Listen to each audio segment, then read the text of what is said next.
اللهم صل على سيدنا محمد يا رب صل وسلم دائما ابدا على حبيبي. کسی نے میرے بارے میں ایک بیان کیا ہے کہ میں کہتا ہوں نا ذاتی مکان کی کوئی ضرورت نہیں ہے، تو میرے بارے میں لوگ کچھ پورا بیان سنے بغیر غلط خبریں بھی دیتے ہیں. کسی مولانا صاحب کو غلط خبر کسی نے دی کہ مفتی صاحب ذاتی مکان بنانے کے قائل ہی نہیں ہیں، تو انہوں نے میرے خلاف کوئی کلپ ریکارڈ کروایا کہ ایسا نہیں ہے، حدیث میں تو آتا ہے اللہم اغفر لی ذنبی ووسع لی فی داری، اے اللہ میرے مکان کو کشادہ کر دے، تو ذاتی مکان ہونا چاہیے اور اپنے بچوں کو لاوارث مت چھوڑو وغیرہ وغیرہ. تو میں نے اس پہ بھی نیچے کمنٹس کیے چینل پہ. پہلی بات یہ بھی میں وضاحت کر دوں تاکہ لوگ میرے بیان کو غلط لے کے جاتے ہیں. آج غربت مہنگائی کی وجہ سے کرایہ دینے کے پیسے ہیں نہیں، اور ہوس کس کی رکھی ہوئی ہے؟ ذاتی مکان کی. بھائی جس کے پاس بہت پیسہ ہو، خوب کھا رہا ہو اور خوب پی رہا ہو، ساری ضرورتیں بیسک پوری ہو گئیں، تو 1.5-2 کروڑ کا مکان بھی خرید لے. کس نے منع کیا اس کو؟ اس کے لیے تو کوئی حیثیت نہیں ہے. میں ایک درمیانے طبقے کی بات کر رہا ہوں کہ تم مکان جب بنانا شروع کرو گے تو کیا آج بن جائے گا؟ اپنی تنخواہ سے پیسے جوڑو گے، اپنے کھانوں پہ پابندی لگاؤ گے، بچوں کی تعلیم کو روکنا پڑے گا، تمہیں اچھی تعلیم نہیں دے پاؤ گے تم ان کو، اور پھر 20-30 سال میں پیسہ جمع کر کے اپنا مکان بناؤ گے. تو کیا کرنا ہے اپنے کا؟ رہ کتنے دن گئے؟ 5-6 سال رہ گئے نکلنے میں. تو جہاں پوری زندگی کرائے میں گزار دی، 5-6 سال اور گزار لیتے. کون سا تیر مار لیا آپ نے؟ میں ان لوگوں کو منع کرتا ہوں یہ دیواروں اینٹوں سے دل مت لگاؤ. اور اپنا تو فضول قسم کی اپنا ہوتا ہی نہیں ہے. مکان اپنا اس کا ہوگا جو قبر میں اپنے ساتھ لے کے جائے. سمجھ رہے ہو کہ نہیں سمجھ رہے؟ مکان اس کا اپنا ہوتا ہے جو قبر میں ساتھ لے کے جائے. اپنا کس کا ہوتا ہے بھائی؟ جتنا بھی سریا ڈال دو دیواروں میں، اپنی ہڈیوں میں کیلشیم آپ بڑھا نہیں سکتے. ہڈیوں تو روزانہ گل رہی ہیں. لوگ فخر کرتے ہیں نا میں نے اتنا سریا ڈالا اس میں. بھائی تو نے اس میں تو ڈال دیا جس میں تو نے رہنا ہے. جو رہنے والا ہے اس کا سریا تو روزانہ زنگ پکڑ رہا ہے. میں کہتا ہوں اچھا کھاؤ تاکہ اپنی ہڈیوں کا سریا مضبوط ہو، پھر بے شک کرائے میں رہ لو. لوگ کہتے ہیں کھاؤ نہیں، پیسے جوڑ کے کیا کرو؟ مکان بناؤ اپنا. خدا کی قسم یہ دنیا کی ہوس ہے. اس کا مطلب مرنے کے لیے تیار ہی نہیں ہو آپ. اپنی چیز اگر ہوس کی بیس پہ ہو، شریعت میں پسندیدہ نہیں ہے، ہوس کے بغیر ہو تو ٹھیک ہے. پھر وہ یہ ہوس کی علامت کیا ہے؟ آپ کہہ سکتے ہیں مفتی صاحب آپ کیا لوگوں کے دلوں میں جھانک کے کہہ رہے ہو کہ اس میں ہوس ہے اس لیے گھر بنا رہا ہے؟ ہوس کا پتہ علامتوں سے چلتا ہے کہ بیسک خرچے آپ نے اپنے روک لیے جو اپنی باڈی پہ لگا. بادام نہیں کھاتا آج کا مسلمان، بحریہ ٹاؤن میں پلاٹ خریدے گا وہ. ساری دنیا کے ڈاکٹر کہہ رہے ہیں دیسی گھی کھا، بادام کھا تاکہ ہڈیاں کیا ہوں؟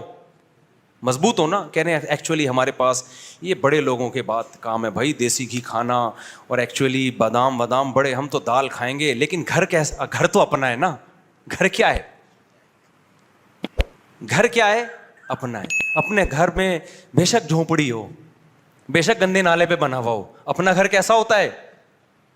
میں کہتا ہوں ابے گندے نالے سے نکل کرائے پہ رہ لے کسی اچھی جگہ پہ جا کے، ٹھیک ہے نہ ہو اپنا یار. مسافر خانہ ہے نا بھائی. آپ کو ٹرین میں آپ کی اپنی بوگی مل رہی ہے 25 کروڑ میں.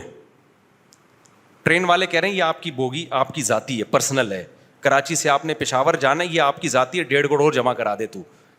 لیکن اس میں رہنے کی سہولت بولو نہیں ہے. اور اس کے لیے 25 کروڑ کے لیے تمہیں پیٹ کاٹنا پڑے گا. سفر جو زیادہ راہ ہے نا، زیادہ راہ میں آپ کو سردی لگے تو کمبل بھی چاہیے اور کھانا بھی اچھا چاہیے اور پینا بھی چاہیے. وہ تمام پیسے خرچ کر کے آپ یہ بوگی خرید لیں اور پھر سوکھے ٹکڑے اپنے ساتھ لے کے جائیں. آپ کہیں گے میں کرایہ دے کے نا دوسرے کی بوگی میں چلا جاؤں گا، ٹھیک ہے، لیکن سفر میں چاہتا ہوں میرا اچھا گزرے. اپنے کا کرنا کیا ہے؟ پشاور جب میں اتروں گا تو یہ بوگی تو ویسے ہی چلی جائے گی واپس. میرا خیال نہیں آ رہی سمجھ میں. جب تک کھوپڑی میں موت بیٹھے گی نہیں نا تو یہ چیزیں آئیں گی نہیں سمجھ میں. مسافر خانہ نہیں سمجھیں گے تو نہیں آئیں گے سمجھ میں. تو آپ کہو گے یار اس سے بہتر ہے کہ میں جیسے ساری دنیا کرائے کے بوگیوں پہ ہم اکانومی یا بزنس کلاس لے لیتے ہیں زیادہ. اپنے کے چکر میں نہیں پڑتے. اپنے کے چکر میں وہ پڑے کہ جو زیادہ راہ بھی ہو بہترین اور اتنا پیسہ ہو اس کے پاس کہ وہ کہے چلو یار اپنی بوگی میں بیٹھ کے خرید لیتے ہیں تو وہ اور زیادہ وہاں ہو جائے. لیکن چھنتی تو ہے یہ، بہت ہوگا تو کر لے گا، نہیں تو ٹائم پاس کرے گا وہ. تبھی نبی, اور یہ حدیث سے بھی ثابت ہے, اپنی طرف سے میں بات نہیں کر رہا, آپ صلی اللہ علیہ وسلم نے فرمایا یقول العبد مالی مالی, انسان کہتا ہے میرا مال میرا مال. آج کل جب میرا مال کہتے ہیں تو اپنے کپڑوں کو کہتے ہیں میرا مال. مال سمجھا ہی پراپرٹی کو جاتا ہے. ابے تم کہیں رشتہ لینے کے لیے جاتے ہو, لڑکی والے پوچھتے ہیں کیسے ہو بھائی, آپ کہتے ہیں بڑا کھاتا پیتا ہوں, تو کہتے ہیں مثال کے طور پر کیا کرتے ہیں آپ, کہتے ہیں میں صبح نہاری کھاتا ہوں, بڑا کھاتا پیتا ہوں, دوپہر کو میں بریانیاں پھوڑتا ہوں, کبھی دال وال تو میں نے دیکھی بھی نہیں ہے. اچھا پہنتے بھائی میں بہترین مہنگے کپڑے پہنتا ہوں. وہ کہتے ہیں آپ کے پاس پراپرٹی کیا ہے, آپ کہتے ہیں پراپرٹی نہیں ہے, گلی کے کتے چھوڑ دیں گے آپ کے پیچھے, وہ کس کو دوبارہ گھسنے نہیں دینا. مال کس کو سمجھا جاتا ہے, پراپرٹی کتنی ہے آپ کے پاس. بے وقوفوں کی نظر میں مال اس کو سمجھا جاتا ہے. تو نبی صلی اللہ علیہ وسلم فرما رہے ہیں یقول العبد مالی مالی, انسان کہتا ہے میرا مال میرا مال میرا مال. آپ نے فرمایا تیرا مال وہ ہے جس کو لوگ مال نہیں سمجھ رہے, جو تو ہوتے ہوتے رہ جانے والے سسرال میں بول کر آیا کہ میرا مال, کہ میرے کپڑے اور میری گاڑی یہ دیکھیں کتنی اچھی. لوگ کہتے ہیں یہ کچھ بھی نہیں ہے, جبکہ نبی نے فرمایا اصل تمہارا یہی مال ہے, یہی تمہارا ہے, باقی تمہارا تھوڑی ہے, وہ تو وارثوں کا ہے. فرمایا تیرا مال صرف وہ ہے جو تو نے کھایا اور ختم, اس کی لذت تم نے پوری حاصل کی ہے. تبھی آپ مجھے دیکھتے ہیں ہر ولاگ تھوڑے دن میں نہاری ہوٹل میں بیٹھا ہوا نظر آ رہا ہوتا ہوں. وہ میں نہیں بناتا, لوگ چپکے سے میری تصویریں کھینچ کے ڈال دیتے ہیں. پھر لوگ سمجھتے ہیں مولوی صاحب کا نہاری کھانے کے علاوہ کوئی کام ہے نہیں, حالانکہ اور بھی بہت سارے کام ہیں ہمارے. لیکن اب وہ کیا کروں, میں جہاں بھی جاتا ہوں تو کھانے کی تصویر لوگ کھینچ کے ڈال دیتے ہیں. تو جو کھا کے کیا کر دیا ختم, اور پہن کے پرانا. جو چیز استعمال میں آ رہی ہے نا وہ تمہارا مال ہے. گھر میں جتنا پیسہ خرچ کر رہے ہو اتنا استعمال میں نہیں آ رہا. آگے میں بچوں کی بات کرتا ہوں, لوگ کہتے ہیں اپنے لیے نہیں بچوں کے لیے کر رہے ہیں, وہ میں آ رہا ہوں اس کی طرف. آپ کے ذہن میں یہ سوال آ رہا ہوگا بھائی ایکچولی ہم بچوں کے لیے کر رہے ہیں نا, ابھی میں بتا رہا ہوں. تو آپ کا مال وہ ہے جو کھا کے ختم, پہن کے پرانا, جو استعمال میں چیز آ گئی. بیوی بھی آپ کا مال ہے, اس سے اولاد ملتی ہے آپ کو, محبت ملتی ہے. وہاں جو پیسہ خرچ ہو رہا ہے وہ بھی, اس کا بھی آؤٹ پٹ مل رہا ہے آپ کو. بچے بھی آپ کا مال ہیں, ان کی تعلیم پہ اگر کچھ خرچ کر رہے ہو اس کا بھی آؤٹ پٹ آپ کو فوری طور پہ مل رہا ہے. کھلا رہے ہو بڑے ہو رہے ہیں, ٹھیک ہے نا, ایسا نہیں ہے کہ کھلا کھلا کے وہ اتنے کے اتنے ہی ہیں.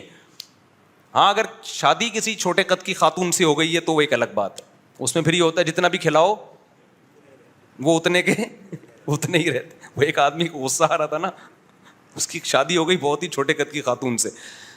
اب وہ بچوں کو, وہ عورت کہہ رہی ہے کہ بچوں کھا لو بڑے ہو جاؤ گے جلدی, بیٹے جیسے مائیں کہتی ہے نا بیٹا کھا لو, وہ جل کے کہتا ہے یہ بڑے نہیں ہوں گے. کہتا ہے یہ بڑے نہیں ہوں. اس کو غصہ آ رہا تھا کہ یار سب کے بچے اتنی اسپیڈ سے. پھر کہتا ہے ان کے ساتھ کے پودے لایا تھا وہ بڑے ہو گئے, یہ اتنے کے اتنے ہی. اچھا خیر, تو بعض دفعہ باپ بھی ٹھیک چھوٹا ہوتا ہے تو بچے باپ پہ چلے جاتے ہیں. تو اس لیے میں خواتین کی توہین مقصد نہیں ہے, لطیفے کو لطیفہ ہی سمجھا کرو. خواتین نے نیگیٹو کمنٹس کیے ہوئے ہوتے ہیں. اچھا خیر, تو نبی نے فرمایا جو کھا کے ختم کر دیا, پہن کے پرانا, وہ استعمال میں آ گیا. اس پہ جتنا پیسہ لگا ہے وہ استعمال ہو گیا. پراپرٹی پہ پیسہ لگتا ہے کروڑوں, استعمال کتنا ہوا اتنا ہی جتنا کرایہ دار کرایہ دے کے استعمال کر رہا ہے, ٹھیک ہے نا. اس کے لاکھوں لگے, فائدے اس نے بھی وہی اٹھائے, آپ نے بھی. صرف فرق اتنا ہے کہ شو مارنے کے کام نہیں آیا, آپ نے کروڑوں میں شو مار لی کہ یہ دیوار کس کی ہے, میری. تو بے وقوفوں کی نظر میں مقام بڑھ جائے گا. تو بے وقوفوں کی نظر میں تو اور بھی بہت سارے الٹے کام ہیں جس کے کرنے سے عزت بڑھتی ہے. عقل مندوں کی نظر میں اس سے عزت نہیں بڑھتی. عقل مند کہے گا اتنا پیسہ بزنس میں لگا دیتا, پراپرٹی خریدتا بیچنے کی نیت سے, کاروبار کر لیتا. جب تیرے پاس اتنے پیسے تھے تو مکان ہی خرید لیتا, کس نیت سے, قیمت بڑھے گی تو بیچوں گا. سمجھ میں آ رہی ہے بات کہ نہیں آ رہی؟ ہاں میں پھر بار بار کہتا ہوں, بہت پیسہ کسی کو اللہ نے دے دیا کہ ساری ضرورتیں پوری ہو گئی تو چلو ٹھیک ہے, اس کا بھی کچھ فائدہ ہے کہ اپنا مکان ہوتا ہے تو تھوڑی سہولت ہو جاتی ہے انسان کو اس میں. لیکن آج لوگ اتنی لفٹ نہیں کرا رہے مکان کو, اس سے زیادہ لفٹ کرا رہے ہیں. اتنی تو ہم بھی مانتے ہیں یار, ٹھیک ہے بہت اللہ نے پیسہ دیا. اب ڈیفینس میں جو لوگ رہ رہے ہیں اپنے مکان میں, ان کے پاس پیسہ اتنا ہے, کہ وہ ڈیفینس میں بھی خرید سکتے ہیں, وہ ہر جگہ خرید سکتے ہیں, وہ رہ لیں بھائی اپنے مکان میں. ایک درمیانے درجے کا آدمی جس کی 40-50 ہزار تنخواہ ہے, 60 ہزار تنخواہ یا 1,00,000-1.5 لاکھ تنخواہ ہے, وہ اپنے مکان بنانے کا سوچے گا تو سوچنے میں پاگل ہو جائے گا. تو چھوڑو, یہی دیواریں اینٹیں کسی بیوقوف نے مکان بنایا ہے, کرایہ دے کے اس کا استعمال کر لو مکان. دنیا میں بیوقوفی کی کمی, میں ان کو بیوقوف کہہ رہا ہوں جن کی محدود آمدن میں بنا لیا انہوں نے اور مر گئے. ٹھیک ہے نا, جس کا بہت ہے وہ بنا لے بھائی, اس کو وہ تو بلکہ بنائے, ہم تو کہتے ہیں بنا لو یار.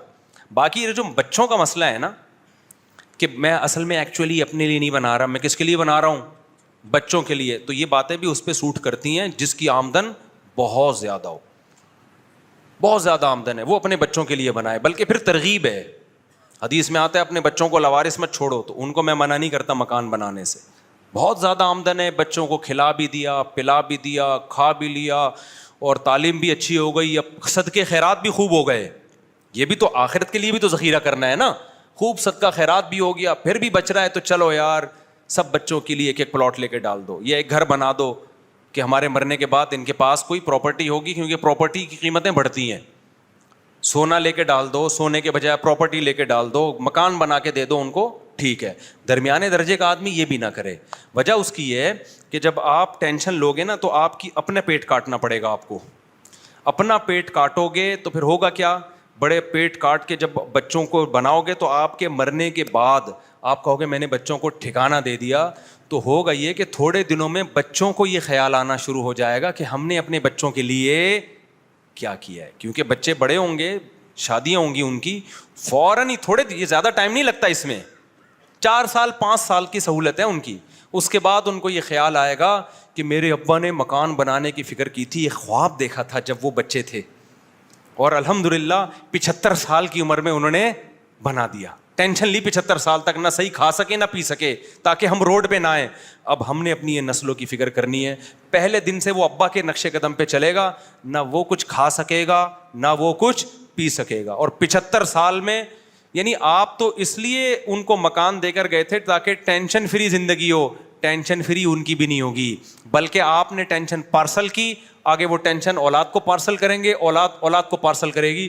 میری تو اب اللہ نے مجھے اچھی خوشحال بنا دیا. جب درمیانے درجے کی آمدن تھی نا, غریب تو میں کبھی بھی رہا ہی نہیں ہوں الحمدللہ, تو میری جب درمیانے درجے کی آمدن تھی تو مجھے میرے گھر میری خالہ آئی, مجھے کہہ رہے کہ کیا شادیوں پہ پیسے خرچ کر رہے ہیں, ذاتی مکان بنا تو اپنا, تیرے 2 گھر ہیں, تیرے بچے ہیں. میں تیسری پہ لگا رہا تھا, میں نے کہا جو پیسہ آئے گا اب تیسری شادی کریں گے. انہوں نے کہا بچے ہیں, بچوں کی فکر کر. میں نے کہا اپنی خالہ سے کہا اللہ ان کی عمر میں برکت دے, بوڑھی ہو گئی, کافی ایجڈ ہو گئی ہیں, اللہ ان کی اور بڑی ماشاء اللہ عبادت گزار ہیں. تو میں نے ان سے کہا دیکھیں میرے والد صاحب, میں اپنے والد صاحب کا بچہ ہوں, میرے والد صاحب نے میری فکر میں مکان بنایا, اب میں بھی والد صاحب کے دنیا سے جاتے ہی مکان کی فکر میں لگ جاؤں تو اس کا مطلب میرے والد صاحب کی محنت کا مجھے کوئی فائدہ ہوا ہی نہیں. تو میں چاہتا ہوں اپنے بچوں کے بجائے نا پہلے اپنے ماں باپ کے بچوں کی فکر کروں, یعنی اپنی. نہیں آئی میرا خیال ہے بات سمجھ میں, میرا خیال ہے بات کھوپڑی شریف میں. بھائی میں چاہتا ہوں اپنے والد کے ویژن کو مکمل کروں. میرے والد کا ویژن یہ تھا کہ بچوں کو مکان کی ٹینشن نہ, وہ میں نے بنا دیا ہے, اب میں مکان کی ٹینشن نہیں لوں گا. نہیں آئی بات, کیونکہ میں اگر ٹینشن لوں چاہے اپنے لیے چاہے اپنے بچوں کے لیے چاہے گھر والوں کے لیے, تو اس کا مطلب میں ٹینشن فری تو نہیں ہوں نا. تو میرے ابا کی ساری زندگی کی محنت کیا ہو گئی, برباد. میں نہیں چاہتا میرے ابا کے بچوں کا برا ہو. سمجھ میں آئی؟ بہت ٹیکنیکل ٹپیکل قسم کی بات ہے, کبھی تنہائی میں بیٹھ کے غور کیجیے گا کیا کہہ گیا. میں نے کہا مجھے اپنے بچوں سے زیادہ اپنے باپ سے محبت ہے, میں اپنے باپ کے بچوں کی فکر کر رہا ہوں. اور باپ کے بچوں سے مراد کون ہے؟ میں چاہتا ہوں میرے ابا نے میرے لیے ٹینشنیں اٹھائی ہیں تو میں ٹینشن فری زندگی گزاروں. تو میں بھی اگر ٹینشن تو ٹینشن ہے نا, چاہے اپنی ہو چاہے بچوں کی ہو. میں نے کہا بھائی اللہ پہ توکل کرو, نکاح بھی کرو, بچے بھی پیدا کرو, جو ہے کھلاؤ پلاؤ, دینے والا کون ہے؟ اللہ ہے, دے دے گا. میں نے کہا کبھی زندگی میں اتنا پیسہ آ گیا, پراپرٹی بنا لی تو بنا لیں گے, نہیں بنائی تو کوئی بات نہیں بھائی. اچھا ہمارے ابا نے ہمارے لیے جو پراپرٹی بنائی تھوڑے دنوں میں بک گئی, وہ ہمارے کام تھوڑی آئی ہے, فوراً بک جاتی ہے وہ. آپ کو بک کے کام آ گئی نا بھائی. ابا جب دنیا سے گئے, اللہ ان کی مغفرت کرے, تو ہماری شادیاں ہو گئیں, گھر بڑا ہو گیا, تو اب نہیں رہ سکتے تھے نا, تو سب الگ الگ ہو گئے, مکان بک گیا. تو جو ابا کی خواہش ہوتی ہے نا ان کو چھت ملے, چھت تو ویسے بھی نہیں ملتی, سب بچے ورنہ تو وہیں رہ رہے ہوتے جہاں آدم علیہ السلام رہتے تھے. آدم علیہ السلام کے بچے بڑے ہوتے گئے, چھتیں بھی بکی ہیں, پورے شہر ہی چینج ہو گئے, کون کوئی کہاں رہتا ہے, کوئی کہاں, ملک کے ملک آباد ہو گئے. تو اس لیے اتنی ٹینشن لینے کا نہیں ہے. بچہ جب آتا ہے تو 2 ہاتھ اور 2 پاؤں لے کے آتا ہے, وہ اس 2 ہاتھ اور 2 پاؤں سے اپنا انتظام خود کرے گا. آپ کے پاس بہت ہے تو کر کے جاؤ, نہیں ہے تو ٹینشن مت لو. اللہ نے لنگڑا لولا تھوڑی پیدا کیا اس کو. بھائی بچے کو جب پیدا اللہ میاں کرتے ہیں تو خالی پیٹ ہوتا ہے, یہ ہاتھ پاؤں بھی ہوتے ہیں, تو اللہ بتاتا ہے کہ خود بھی کرنا ہے تو نے کچھ. اس لیے بچوں کی زیادہ ٹینشن نہ لیا کرو. 2 ہاتھ اور 2 پاؤں اللہ نے دیے اس لیے کہ جیسے تجھے 2 ہاتھ اور پاؤں دیے نا, تو اپنے لیے بچوں کے لیے گھر بنا رہے, تو اس کو بھی میں نے دیے ہیں, یہ خود بھی تو کچھ کرے گا. ساری ٹینشن ماں باپ نے اٹھائی ہوئی ہے. تو ہم نے بھائی ٹینشن ایک ہی لینی ہے آخرت کی, اس کے علاوہ ٹینشن لینے کا نہیں ہے. غریبی میں اللہ کی طرف سے نعمتیں آ رہی ہیں تو استعمال کرتے جاؤ, استعمال کر, دل لگانے کی بالکل بھی ضرورت نہیں. سمجھتے ہو کہ نہیں سمجھتے؟ تو اب بات کو جلدی سے سمیٹ کے ختم کرتا ہوں. امام شافعی کا شعر تو مکمل کروں گا نا. تو اضافی پیسہ دیا ہے نا بہت, تو پھر بنا لو, بلکہ اس سے بھی میں آگے بڑھ کے کہتا ہوں پھر بھی ایک حد تک بناؤ نا. ایک بنا دیا بس اب بھول جاؤ پھر, اور پھر بچوں میں کوئی قابلیت پیدا کرنے کی کوشش کرو. اچھا میرے والد صاحب کا جب گھر بکا تو جو وراثت کے پیسے ملے نا وہ بھی ڈبو دیے ہم نے الحمدللہ. تو اللہ نے ہمیں پھر دوبارہ یعنی بتا دیا کہ بھائی یہ ٹینشن لینے کا ہے نہیں, رزق اللہ کے ہاتھ میں ہے. اگر آپ بچوں کی بہت فکر کر کے ان کو کچھ دے کے جاؤ گے نا, ان کے مقدر میں نہیں ہوگا تو وہ ڈبو دیں گے. وہ کبھی فلانے کو دے دیں گے کہ بہت اچھا بزنس کرے گا, وہ فلانے کو دے دیں گے, اور جس کو بانٹو گے صدقے کا ثواب بھی نہیں ملے گا. ٹھیک ہے, کیونکہ ہم نے صدقے کے نہیں ایسے تھوڑی دیے تھے, بھاگ جائیں گے وہ لے کے. تو پھر بھی اللہ کھلا رہا ہے, پھر بھی اللہ کیا کر رہا ہے, پلا رہا ہے. اور نہیں کھلانا چاہے تو کروڑوں کی جائیدادیں چھوڑ کے جاؤ گے, کچھ بھی نہیں ملے گا. تو میرے بیان کو غلط رخ پہ نہ لے جایا کریں. میں ذاتی مکان بنانے کے خلاف نہیں ہوں, لیکن ان لوگوں کے لیے ہوں جن کے پاس بہت ہے کھانے پینے کو. بہت مالدار لوگ بھی دنیا میں, وہ بنا لیں اپنا مکان بنا لیں. بلکہ میں کہتا ہوں 6 بنا لیں یار, 5 بیچنے کے لیے بنائیں. بزنس ہی یہی کریں, سب سے اچھا بزنس ہی پراپرٹی کا ہے. باقی پاکستان, میں نے تجربوں کے بعد بتا رہا ہوں, میرا بزنس بھی پراپرٹی کا ہی ہے. تجربوں کے بعد بتا رہا ہوں, یہاں جس آدمی کے پاس تجربہ نہیں ہے نا اس کے لیے پراپرٹی سے اچھا کوئی بزنس ہے نہیں. باقی جس بزنس میں ہاتھ ڈالو گے باپ دادا سے چلتا آ رہا ہے تو کر لو گے, ورنہ نہیں کر سکتے. اور پراپرٹی میں بھی یہ نہیں کہ اسٹیٹ ایجنٹ کو پیسے دو اور وہ بیچے گا خریدے گا. خود جا کے اسٹیٹ ایجنٹ سے خریدو نا, پتہ ہے کیسے خریدو, جا کے اس کو جا کے بولا کرو کہ مجھے, اگر آپ نے یوں کہہ دیا نا کہ میں پلاٹ خریدنا چاہتا ہوں تاکہ بیچوں, وہ سب سے مہنگا والا پلاٹ آپ کو دلا دے گا اور بڑی ٹینشن میں پھنس جاؤ گے آپ. تو یہ شو ہی نہیں کرو, آپ اس کو بولو میں بیچنا چاہتا ہوں. تجربوں سے, میرے تجربے دیکھو نا, آپ کہو کہ یار اس علاقے میں میرا ایک پلاٹ ہے میں بیچنا چاہتا ہوں, تھوڑا سا توریہ کر لو, کتنے تک کا بکے گا. وہ ایسی تھکی ہوئی قیمت بتائے گا نا, سڑی ہوئی, ایسی تھکی ہوئی قیمت بتائے گا کہ آپ کا خون کے آنسو رونے کا دل کرے گا. پھر آپ اس سے بولو کہ اچھا یہ قیمت ہے اس کی, یعنی یہ اتنے, تو آپ کہو کہ ایکچولی مجھے اس قیمت پہ تو دلا دے یار. نیچرل قیمت تو سامنے آ گئی نا. یہاں سے آپ بزنس کا کیا کرو, پھر دیکھو اس قیمت پہ کوئی مل جائے مجھے. پھر جب بیچنے کے لیے جاؤ گے نا تو پھر یہ نہیں کہو کہ میں بیچنا چاہتا ہوں, پھر آپ کہو کہ میں خریدنا چاہتا ہوں. یار اس علاقے میں کوئی پلاٹ ہے, تو وہ کہے گا 10 کروڑ سے کم کا تو نہیں ہے کوئی, تو آپ کو تو یہ 8 کروڑ کا بکوا دے. میرے ساتھ ایسا ہوا ہے, میرے جاننے والے کے سیٹ ہیں لیکن میرے بہت کلوز ہیں تو وہ مجھے بہت اچھے ہیں, انہوں نے ایسا ہی کیا. تو مجھے کسی اسٹیڈیم نے کہا کہ یہ پلاٹ جو ہے نا 3 کروڑ کا بکے گا. انہوں نے کہا مفتی صاحب سوال ہی پیدا نہیں ہوتا, 50 لاکھ میں بھی بک جائے. اسٹیٹ ایجنٹ کو فون گھمایا کہ یہ کتنے کا پلاٹ بکے گا, اس نے کہا 3 کروڑ میں. تو اس نے کہا ایسا کر کہ 60 میں بکوا دے. ٹھیک ہے نا, کچھ ایسے اتنی ہلکی قیمت لگائی, کچھ بھی نہیں ہوا, کوئی جواب ہی نہیں آیا. سوری کتنے کا میں خریدوں گا, یعنی مجھے کتنے کا ملے گا. اس نے کہا 3 کروڑ میں. اس نے کہا 3 کروڑ میں ملے گا نا. تو میں تھوڑا نا کردار کو دائیں بائیں کر دیتا ہوں تاکہ جس کی بات ہو رہی ہے اس کو پتہ نہ چلے, ورنہ وہ اسٹیٹ ایجنٹ بولے گا میرا راز مفتی صاحب نے فاش کر دیا. تو اس سے بولا کہ اچھا 3 کروڑ میں دے رہا ہے, تو میرا اسی جیسا پلاٹ ہے, تو 60 میں بکوا دے. تو نہیں بکوایا اس نے. تو بولنے میں کچھ اور ہوتا ہے, تو یہ کچھ تجربے ہیں, ہم سے کبھی چھاؤں میں ملے تو ہم بتائیں گے آپ کو. تو پراپرٹی خریدو بزنس کی نیت سے, پیسہ کمانا تو بہت اچھی بات ہے, تو دل نہ لگاؤ اینٹوں میں, دیواروں میں. دل لگانے والے اللہ کو بالکل بھی پسند نہیں ہے. نبی صلی اللہ علیہ وسلم نے فرمایا کہ کل نفقۃ وبال علی صاحبها الا التراب, کل نفقۃ یؤجر علیہ الرجل الا التراب. ہر جگہ خرچ کرنے کا مسلمان کو ثواب ملتا ہے سوائے تعمیر پہ. آپ اگر نہاری بھی کھا رہے ہو نا ثواب ملے گا. اللہ کہے گا چلو بھائی طاقت آئے گی جسم میں, اللہ کی نعمت سے لطف اندوز ہو رہا ہے. شادی میں خرچ کرو گے تو 20 گنا زیادہ ثواب ملے گا, ٹھیک ہے نا. عذاب بھی ملے گا تھوڑا سا لیکن ثواب ملے گا. اور صحت پہ خرچ کرو گے, تعلیم پہ خرچ, ہر جگہ ثواب. آپ نے فرمایا تعمیر پہ ثواب نہیں ملتا. کیوں؟ اینٹوں سے دل لگا رہا ہے. اس لیے علماء نے اس حدیث کی تشریح میں لکھا ہے کہ ضرورت کی تعمیر ہو تو ٹھیک ہے. واقعی آپ کو ضرورت ہے یار گھر میں تھوڑا سا یہ کمرہ توڑ کے یہ والا بھی بنا دیں, بچے زیادہ ہو گئے ہیں, چھوٹا پڑ رہا ہے, تو جہاں تک ضرورت ہوگی ٹھیک ہے. لیکن بلڈنگیں بنانا, ان میں دل لگانا اور عالی شان محل بنانا اور جناب یہ اتنا بڑا پیلس بنا دیا, یہ احمق اور بے وقوف لوگوں کے نہیں کہہ سکتا کیونکہ بہت سے لوگ پیلس والے بھی میرا بیان سن رہے ہوتے ہیں, لیکن بہرحال یہ کام اچھا نہیں ہے. تو کوئی دل لگانے کی جگہ نہیں ہے, تو مسافر خانے کی طرح رہا کرو. ایک آخری بات کر کے اپنے بیان کو ختم کرتا ہوں. امام شافعی کا شعر پھر کسی اور وقت میں اس کی تشریح کروں گا, وقت چونکہ مکمل ہو گیا ہے. نماز کے بعد سوال جواب کا سیشن ہوگا نا, تو اگر موقع ملا تو اس میں کر دوں گا, بلکہ کر دوں گا لازمی, تاکہ کیونکہ شعر بہت ضروری ہے, لیکن 5-10 منٹ میں کروں گا. وہ میں نے ایک لطیفہ سنایا تھا نا اپنا, میری 2 شادیاں تھیں, تو ایک اسٹیٹ ایجنٹ نے مجھ سے کہا کہ یار آپ پہ بڑا ترس آتا ہے, ایک دن آپ گلشن اقبال میں, ایک دن وہ موڑی پور میں. تو میں نے اس کو کہا ترس تو مجھے آپ پر آتا ہے کہ ایک دن یہاں, دوسرے دن بھی وہاں, تیسرے دن بھی وہاں. 10 سال ہو گئے, 25 سال ہو گئے, 50 سال ہو گئے, قابل ترس تو آپ ہو یار. ہم تو ایک دن یہاں, دوسرے دن وہاں. تو اس طرح نا ان دنوں میں چونکہ رواج نہیں ہے نا ہماری, اب تو لوگ پھر بھی تھوڑا سا مانوس ہو گئے, تو ہر طرح کے لوگ مجھ پہ اعتراض کرتے تھے. بہت سے لوگوں نے مجھ پہ اعتراض کیا, انہوں نے کہا یار یہ کتنی ٹینشن والی زندگی ہے, انسان کا ٹھکانہ تو ایک ہونا چاہیے نا, یہ کیا ہے کہ ایک دن یہ ایک دن وہاں.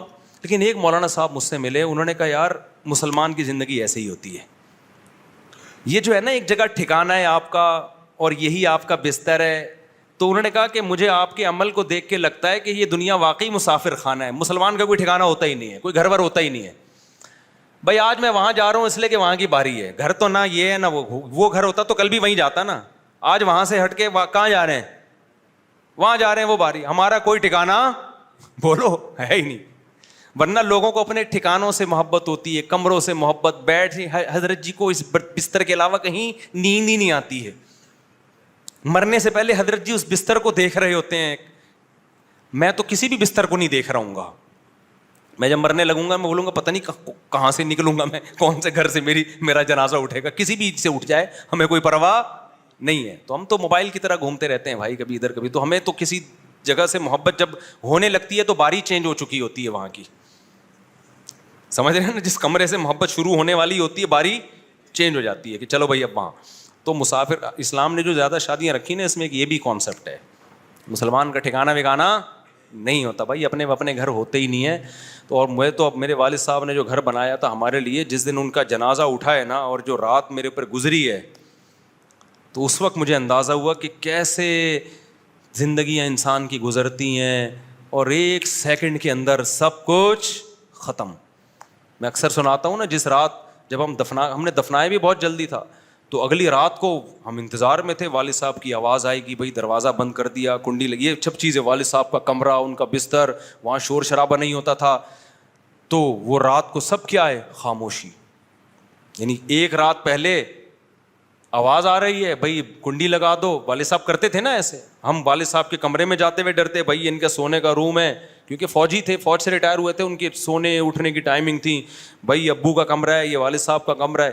جب اگلی رات آئی ہے نا, وہ والد صاحب قبر میں تھے, تو نہ کوئی کنڈی لگانے کا کہہ رہا ہے, نہ کوئی جناب یہ کہہ رہا ہے کہ رات دیر سے کیوں گھر آ رہے ہو, جلدی کیوں گھر آ رہے ہو. پھر یہ والد صاحب کا بستر ہے, جو 20 سال سے ہم وہ بستر دیکھ رہے تھے. تو کیا اس وقت کیسا دھچکا لگا کہ بھائی یہ دنیا کیسی بے وفا ہے بھائی, ایک سیکنڈ کے اندر منہ موڑتی ہے دنیا. کیونکہ اٹیک ہوا تھا, فوراً ڈیتھ ہوئی ہے نا, ایک سیکنڈ کے اندر دنیا منہ موڑ کے جاتی ہے. اور آپ کہہ رہے ہو کہ یہ اس بات کی ٹینشن لے رہے ہو کہ مریخ پہ ہمارا پلاٹ کیوں نہیں ہے. تو اگر مسافر خانہ سمجھو گے تو اپنے اس زمین پہ آپ کی پراپرٹی کیوں نہیں ہے, اس کی بھی ٹینشن نہیں ہوگی. مسافر خانہ نہیں سمجھو گے نا تو پھر آپ کو ہوگا کہ یار اتنے بڑے بڑے لوگ مریخ پہ پلاٹنگ کر رہے ہیں تو وہاں ہمارا پلاٹ کیوں نہیں ہے. تو مسافر خانہ سمجھنا شروع کر دو. پھر بھی نہیں سمجھتے تو جب مرنے لگو گے تو سمجھ میں انشاءاللہ آ جائے گا. اللہ سمجھنے کی عمل کی توفیق عطا فرمائے.